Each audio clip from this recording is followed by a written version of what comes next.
मंडळी, स्वागत आहे आपला आवाजच्या विशेष कार्यक्रमात, ज्याचं नाव आहे आवाज जनमताचा।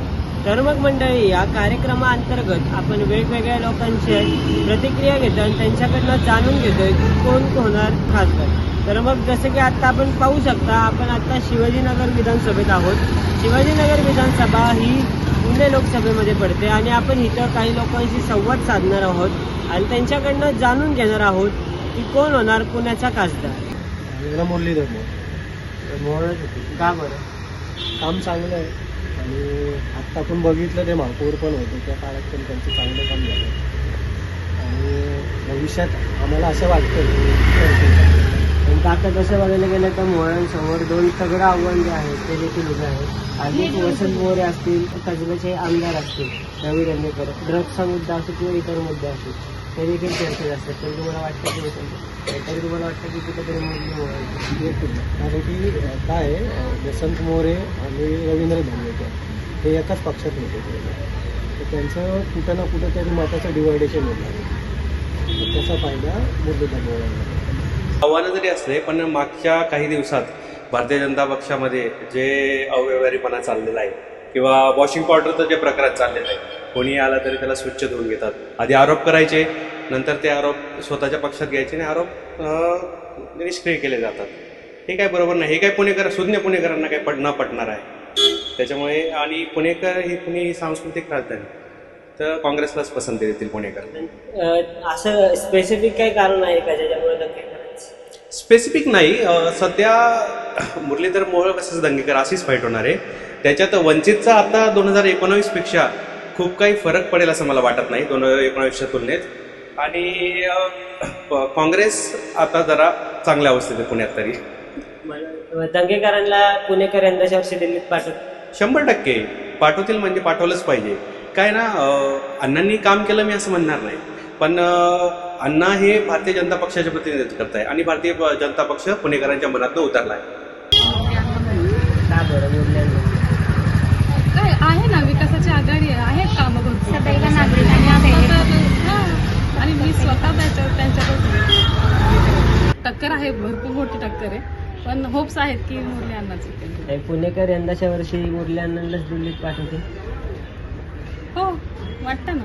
या दोघांच्या टक्कर म्हणजे मुरली अण्णा मोहोळच आहेत आणि ते 100% दिल्लीत जाणार। एकंदरीत पुणे शहरात आपण कामाचा आढावा बघितला तर मुरली अण्णांनी कोविडमध्ये जे काही जनतेला मदत केलेली आहे ती म्हणजे शब्दात न सांगण्यासारखी आहे आणि त्यांनी मेट्रो सारख्या म्हणजे ठिकाणी पण त्यांनी खूप चांगला साथ दिलेली आहे। त्यामुळे 100% मुरली अण्णा मोहोळ। मुरलीधर मोहोळच झाले पाहिजे। मोहोळांचं म्हणजे समाजात जे हे महापौर झाल्यामुळं जी प्रतिष्ठा वाढलेली त्या गोष्टीमुळं मोहोळ झाले पाहिजे। पण काँग्रेसच्या हिशोबाने दंगेकरांचं मला वाटत नाही की काँग्रेसच्या खांद्यावर बंदूक ठेवून ते हिंदुत्वासाठी काही करतील। जादू व्हायची असती तर इथून मागच झाली असती ना। हे आमदारकी नगरसेवकाचं नाही, हे खासदारकीचं आहे। खासदारकीला अख्ख्या पुणे शहरातनं वोटिंग जातं। खासदारकी फक्त तेवढ्या वॉर्डापुरती नाही आहे की कामं केली म्हणून होतं। मुद्दा असा आहे, त्यांनी पुण्यश्वराचा पण मुद्दा होता। आता मला एक पॉईंट कळतो की मी हिंदुत्ववादी कार्यकर्ता आहे, माझ्यासाठी काय महत्त्वाचं आहे। प्रत्येक वेळेला आपण धर्माच्या बेसवर कामं नाही आणू शकत की राम मंदिर झालं मग गटार साफ का नाही झाली, असं नाही ना करू शकत आपण। राम मंदिर वेगळं आहे, पुण्यश्वर मंदिर वेगळं आहे, दंगेकर करतात ती कामं वेगळी आहे, असं गणित आहे। त्याच्यामुळे हिंदुत्वासाठी तरी कमीत कमी मुरलीधर मोहोळच मानावे लागतील। बाकीचं समाजासाठी तर नगरसेवक असतातच। जी तरी अपेक्षा आहे की हिंदुत्वासाठी मोहोळांनी जावं, ज्याला कामं हवी आहेत त्यांचं ओपिनियन काँग्रेस आणि ते आहेच इतक्या 150 वर्षांचं।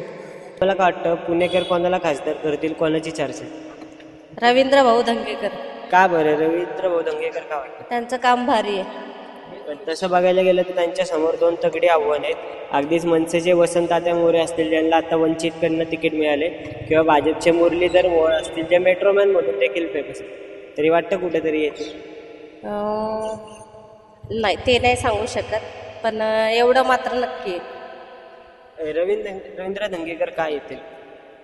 ते कसं आहे, आम्ही त्यांचा अनुभव घेतलेला आहे, त्यांच्याकडे जाऊन आलेलो आहे, बहुतेक वेळा जाऊन आलेलो आहे आणि बहुतेक वेळा जेव्हा गेलो ना आम्ही तेव्हा आम्हाला चांगलाच रिस्पॉन्स आलेला आहे। मुरली अण्णा मोहोळ। का बरं? त्यांची कामं पण खूप आहेत आणि मोदी साहेबांनी महिलांसाठी खूप हे पण आणलेले आहेत, आत्ताच आईचं नाव लावण्यासाठी त्यांनी हे केलंय, CR काढलाय. पण काय वाटतं कोणाची जास्त चर्चा आहे, कोण होईल खासदार किंवा कोण खासदार झालं पाहिजे? आमच्या इथं कोणीच काय केलेलं नाही. धंगेकर पण ते तिकडच आहेत कर्व्यामध्ये, मोहोळ ते तिकडं कोथरूड साईडला आणि इथं अजून कोणीच नाही काय केलं नाही. काय सांगायचं. पण तरी काय वाटतं कोणाला पसंती देईल? मोहोळ. तर एकंदरीतच काय वाटतं चौकात कोणाची चर्चा आहे, कोण होईल खासदार? आता सर्व पाहता म्हणजे प्रत्येकजण आपापल्या उमेदवाराचंच म्हणणार, येणार हा येणार तो. तर आपण सर्वसामान्यांचा विचार केला तर कुठल्याही पक्षाचं येऊन द्या किंवा काय पण होऊन द्या, कोणी येत नाही आपल्या दारातपासून. एकतर आहे ना, इथं एखादा गरीब आहे ना, म्हणजे ज्याच्याकडं अक्षरशः म्हणजे मैत्याला खांदा द्यायला कोण नसतं, अशा ठिकाणी कोण येत नाही आणि पैशावाल्याच्या बरोबर मागत जातील. त्यामुळं ते आले काय आणि गेले काय, त्यामुळे सर्वसामान्यांना त्यांचा काही फरक पडणार नाही. त्यामुळे कुणी येऊन द्या, आपल्याला काय फरक पडणार आहे. आपल्याला जे उठून सकाळी काम करायचं आहे ते करायलाच लागणार आहे. पण एकंदरीतच पाहायला गेलं तर भाजपकडनं मुरलीधर मोहोळांना रिंगणात उतरवण्यात आले, काँग्रेसकडनं रवी दंगेकरांना रिंगणात उतरवण्यात आले, सोबतच वंचितकडनं जे आहे ते वसंत मोरेंना रिंगणात उतरवण्यात आले. काय वाटतं कोण खासदार झालं पाहिजे? तसं तर तिन्ही उमेदवार चांगलेच आहेत, त्यामुळे शेवटी आता मतदार राजा ठरवणार कोणाला विन करायचं. एकूणच चौकात काय चर्चा आहे, काय वाटतं चर्चा आहे? चर्चा मला तरी म्हणजे आपल्याला काही एवढं जमत नाही राजकारणातलं, पण तरी सुद्धा असं वाटतं की सर्वसामान्यांच्या जनतेतला जो असेल तो विन आणि हे मतदार राजा तुम्हाला सांगून देईल. मुरल्यांना मुळच होणार. का बरं? कारण आता काम चांगलं आहे त्यांचं, काम चांगलं आहे. आम्ही पाहिलेलं पहिल्यापासून, बावधनपासून मी ओळखते त्यांना. आधी ते शगुनला ज्या वेळेला सुरुवातीला उभे राहिले होते ते मतदानला, त्यावेळेला आम्ही सुरुवातीला त्यांच्या बरोबरच होतो. त्याच्यानंतर बावधनवरून आता मी इथं आले पुण्यामध्ये.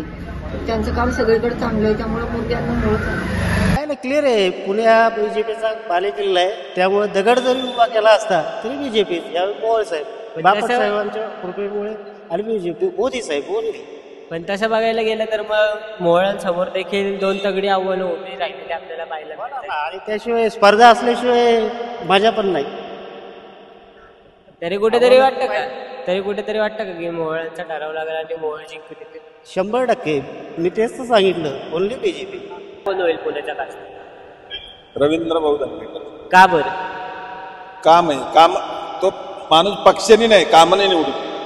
पण तसं बघायला गेलं तर त्यांच्या समोर दोन तगडी आव्हानं देखील उभे असलेले पाहिजे. नाही येते दगडी नाही येते. कुठेतरी पुणेकर पाठवतील का दंगेकरांना? म्हणजे काय 100%, 1,00,000%. दंगेकर दिल्लीत जाऊन पुणेकरांचं नेतृत्व करतील.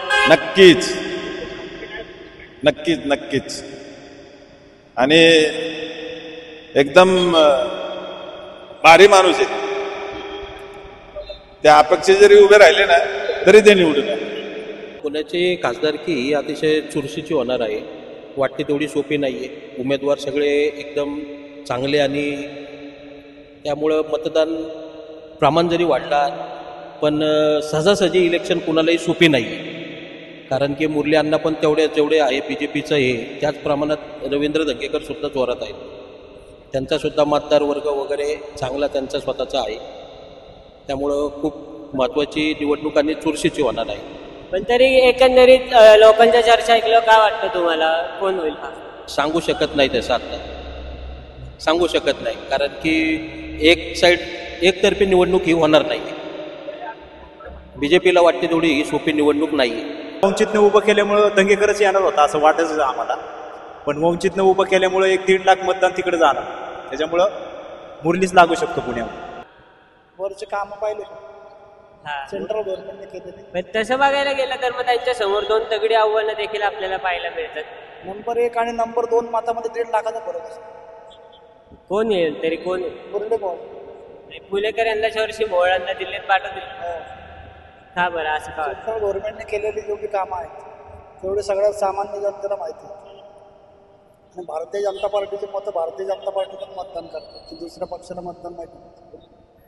एकूणच आपण सर्व परिस्थितीचा आढावा घेतला तर मग शिवाजीनगर मतदारसंघ जो आहे तो भाजपचा बालेकिल्ला मानला जातो. बऱ्याचशा लोकांकडनं मुरलीधर मोहोळांना जी आहे ती पसंती देण्यात येते, तर मग काही लोकांकडनं रवींद्र दंगेकरांना पसंती देण्यात येते.